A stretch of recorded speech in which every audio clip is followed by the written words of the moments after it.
भगवान कहते हैं, हे उद्धव, संत जब चलते हैं तो मैं उनके पीछे पीछे चलता हूँ।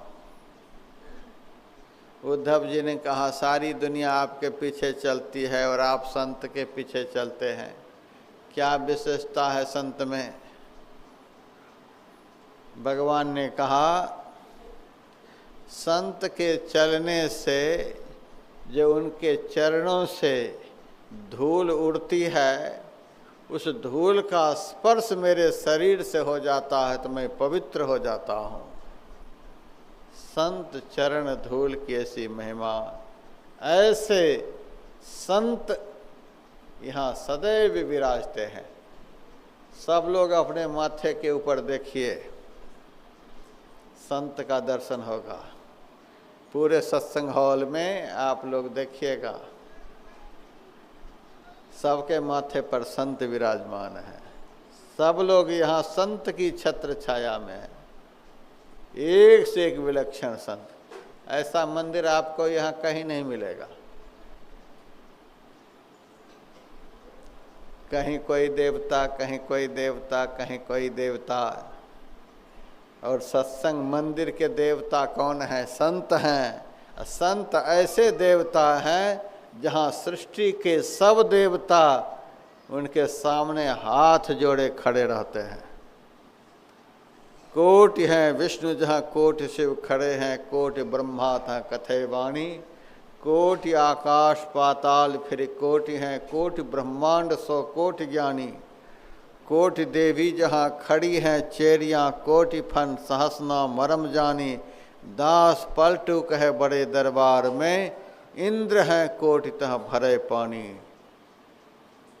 सब देवी देवता संत के चरणों के दास होते हैं।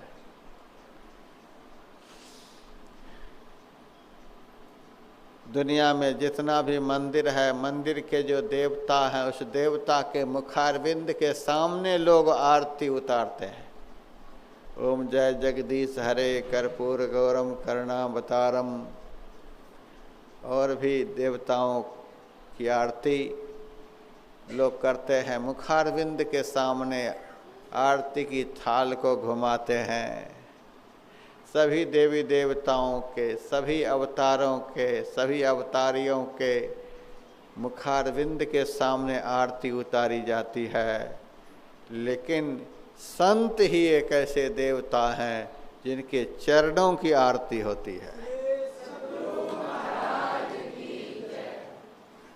अयोध्या निवासी संत पलटू साहब ने कहा है, आरती कीजय संत चरण की। संत के चरणों की हम आरती करते हैं। इसीलिए संत के चरण में सब देवता निवास करते हैं। 68 तीर्थ संत के चरणन कोटि गया ओ काशी। सारे तीर्थ संत के चरण में निवास करते हैं। सब देवता संत के चरणों में निवास करते हैं। और संत के चरण धूल की अपेक्षा भगवान मन में रखते हैं। आरती कीजय संत चरण की, यही उपाय न आन तरन की। इस चरण के अलावे भवसागर से पार होने का कोई संसाधन नहीं है।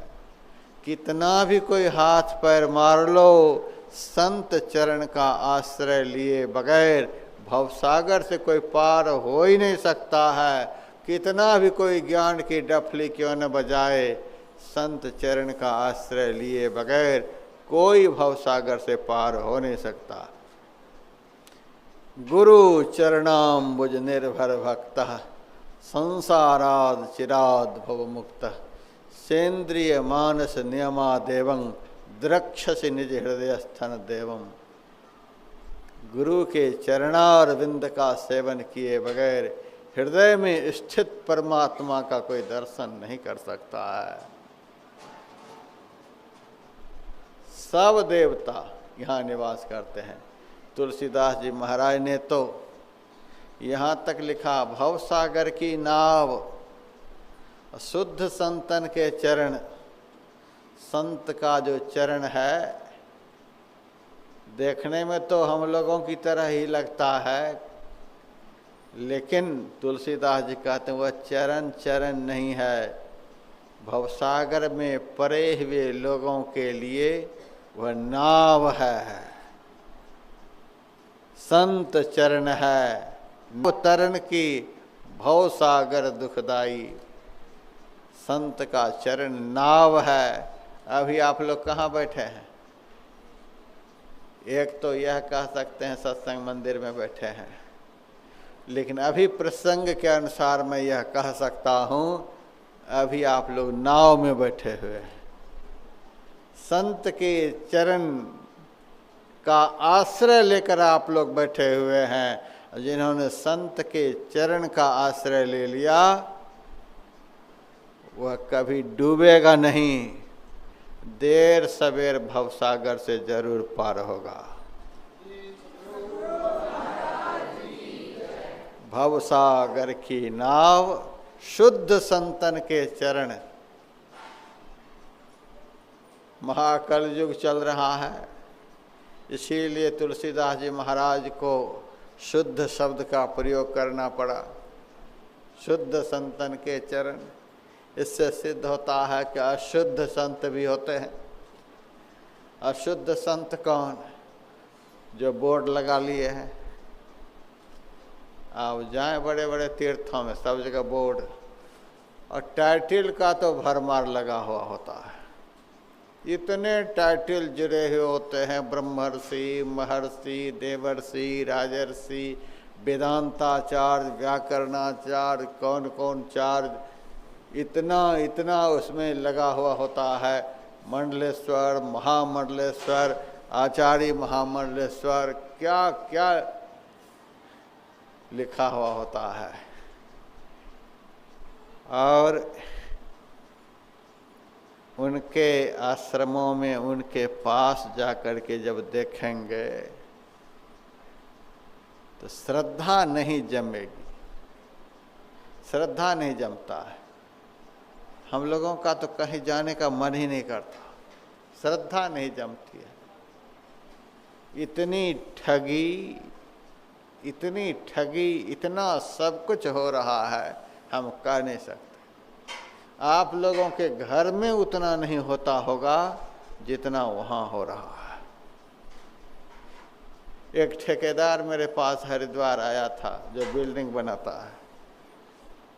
आकर के मेरे पास रोने लगा, महाराज एक साधु का बहुत बड़ी बिल्डिंग मैंने बना दी, बहुत बड़ी बिल्डिंग। एसपी, डीएसपी, कलेक्टर, बड़े बड़े ऑफिसर्स, बड़े बड़े लीडर उनके आगे पीछे घूमते हैं। महाराज मैंने उनकी बड़ी बिल्डिंग बना दी।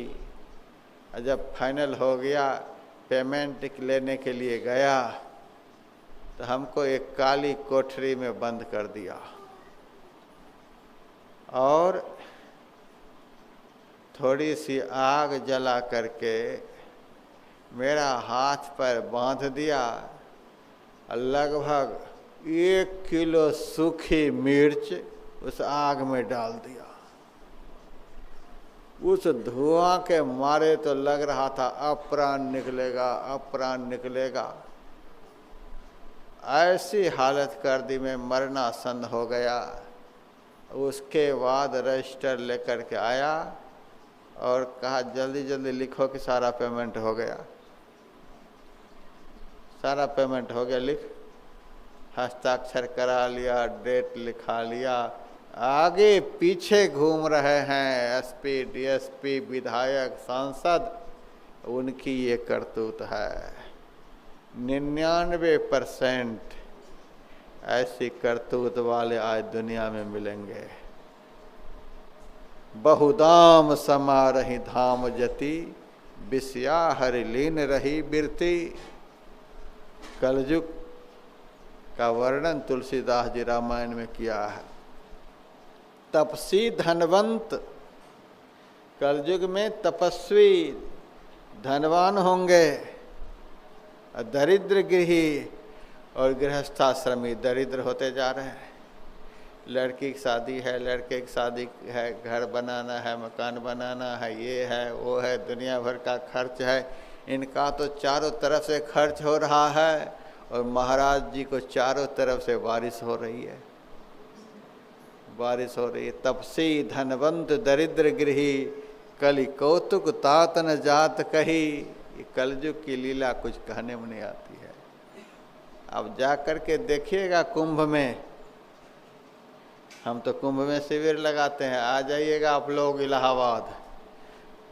2025 में इलाहाबाद में शिविर लगेगा, सबको निमंत्रण दे रहा हूँ।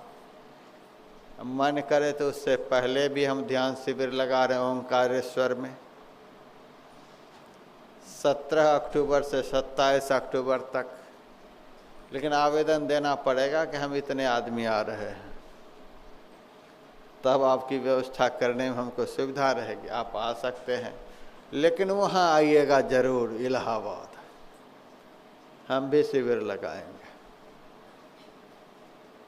1 ट्रक स्पेशल शराब की सप्लाई प्रतिदिन होती है।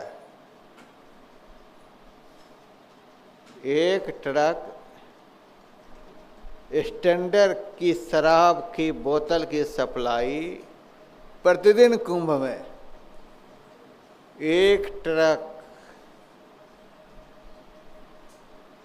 वो चीलम के मसाले प्रतिदिन वहाँ सप्लाई होते हैं। कौन पीते हैं?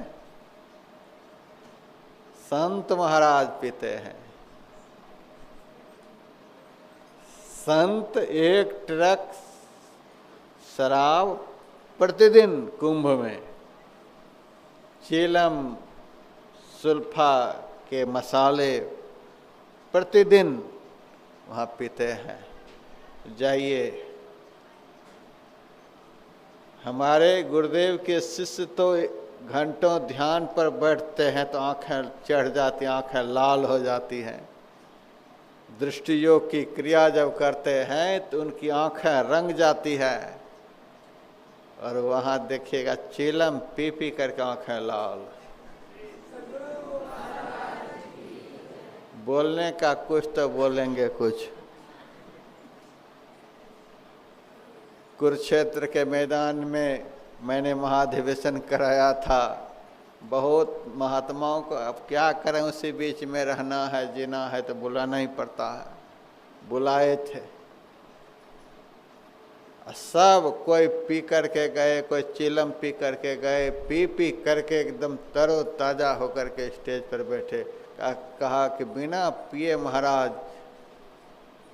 बोलने में मज़ा नहीं आता है। जब खूब एकदम से दिमाग चढ़ जाता है तब ऊपर तक की बात खुलती है। इतना पी पी करके अब दक्षिणा भी दो, पीने की भी व्यवस्था करो, तब महाराज दिमाग चलता है। ये हिसाब किताब है। ऐसे संतों के चरण भवसागर की नाव नहीं, वह चरण तो पत्थर के समान है। ऐसे संत के चरण समाज के लिए पत्थर के समान है। उस चरण का यदि कोई आश्रय ले लेगा तो डूबने से बचेगा नहीं। इसीलिए कहा शुद्ध संतन के चरण। शुद्ध संत का परिचय हमारे पलटू साहब ने बड़ा ही सुंदर परिचय दिया। अनुभव परगास भया जिसके, अनुभव ज्ञान का प्रकाश जिसको हो गया, जो ज्ञान सबसे पीछे उत्पन्न होता है, प्रत्यक्ष ज्ञान, देखा हुआ ज्ञान, नज़र से देख करके जो बोलते हैं। अनुभव परगास भया जिसके, तिस ही की बात प्रमाण है जी। अंदर केशव खूल गए पट, अंधकार का आवरण, प्रकाश का आवरण, शब्द का आवरण, जिनका अंतःकरण समग्र आवरणों से निरावृत हो गया है, आर पार जिनको सोचता है, सृष्टि के कण कण में परिव्याप्त परमात्मा का वह बैठे बैठे ही दर्शन करता है। अंदर के सब खुल गए पट, पक्का उसी का ज्ञान है जी। लील लोक प्रवृत्ति की बात कहे, उसका तेज कैसा जैसा भान है जी। नहाते तो हैं साल में एक बार, ऐसे ऐसे संत धरती पर हुए नहाते थे साल में एक बार। महर्षि रमन को तो साल में एक बार वहाँ की माइयाँ जबरदस्ती खींच के ले जाती स्नान घर में, तब मल मल करके नहा देती। अब फिर वे वहाँ से निकलते तो धूल में लोट पोट कर लेते। साल में एक बार भी बढ़िया से नहीं नहाते। लेकिन पलटू साहब कहते हैं उसका तेज कैसा जैसा भान है जी। राख के अंदर जैसे आग छिपी हुई होती है, वैसे ही धूल धूसरित शरीर के अंदर उसका ब्रह्म ज्ञान चमकता रहता है। हमारे गुरुदेव से किसी ने पूछा था, महाराज जी जो साधु संत महात्मा नगर नगर डगर डगर शहर शहर में जा जा करके धर्म का प्रचार करते हैं, उनसे तो समाज का कल्याण होता है, लेकिन जो हिमालय की गुफा में बैठे हुए हैं उनसे समाज का क्या होता है। हमारे गुरुदेव ने कहा, घटा में छिपा हुआ सूरज भी अपनी गर्मी देने से चूकता नहीं है, उसी तरह से हिमालय के कंदरा में छिपा हुआ संत भी संसार का कल्याण करने से कभी चूकते नहीं हैं। शरीर तो छिपा हुआ है कंदरा के अंदर, लेकिन वहीं से बैठे बैठे संसार का कल्याण कर रहे हैं। उनके बिना तो संसार का कल्याण हो ही नहीं सकता। उसका तेज कैसा जैसा भान है जी। अब पलटू जगत सेती पीठ दिए, संसार से सदैव विमुख रहते हैं। संसार की तरफ उनकी वृत्ति कभी जाती नहीं। पलटू जगत सेती पीठ दिए, नहीं संत होना आसान है जी। सब कुछ बनना आसान है, लेकिन संत बनना आसान नहीं। यह तो ऐसा बनना होता है कि जो बन जाने के बाद कुछ बनने के लिए बाकी नहीं बचता है। देवता बनने के बाद भी बनने के लिए बाकी बचा हुआ रहता है। आप ब्रह्मा भी बन जाएंगे तो भी बनने के लिए बाकी बचा रहेगा। दुनिया का सब कुछ बनने के बाद भी बनने के लिए बाकी बचा रहता है। लेकिन संत बनना ही एक ऐसा बनना होता है कि जो बन जाने के बाद बनने के लिए कुछ बाकी नहीं बचता है, वो पूर्ण हो गया। संत पूर्ण होते हैं। शुद्ध संतन के चरण, यही भाव है तुलसीदास जी का। शुद्ध संतन का चरण, निरपेक्षम, जो सब प्रकार के संग्रह परिग्रह से रहित है। मुनिंग, अहरनिश दिन रात परमात्मा चिंतन में ही डूबे रहते हैं, जिनके अंदर के सारे दुर्विकार शांत हो चुके हैं, जिनकी इंद्रियां शांत हो चुकी हैं, जिनका संसार में किसी से कोई वैर भाव नहीं, और जो संसार के समस्त प्राणियों में एकमात्र ब्रह्म का ही दर्शन करते हैं। हे उद्धव, उनके चलने से जो उनके चरणों से धूल उड़ती है, उस धूल का स्पर्श मेरे शरीर से हो जाता है तो मैं पवित्र हो जाता हूँ।